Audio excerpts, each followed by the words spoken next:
Oi, meu neném. Oi. Ah, Rogério. Ah, Rogério, gostoso. Meu neném. Ah, meu neném. Ah, Rogério. Ah, lindo. Água mineral para preparo de alimentos rápidos.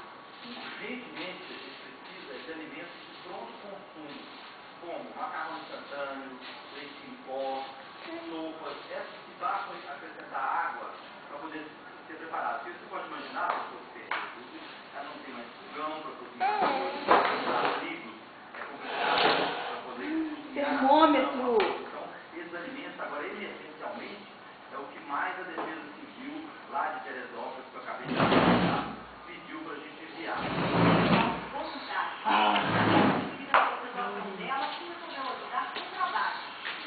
Os novos vai agir, a gente não tem tempo. Eu vim da graduação e como eu vi que faltava pessoas que trabalham, eu fiquei 11 horas. Esse caminhoneiro também veio ajudar. E olha, tem um momento bem difícil para ele.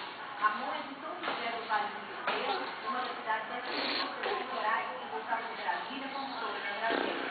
Há vários dias não tem notícias da família. Bom, eu acho que nem com aqueles 2 anos, nem um médico, nem tudo mais.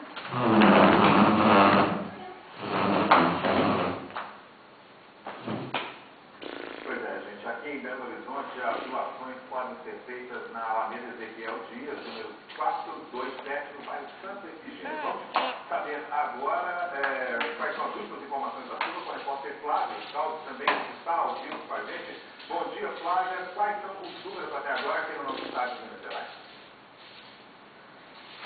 Bom dia, André. Bom dia a todos. A situação aqui em Minas nem se compara ao Rio de Janeiro.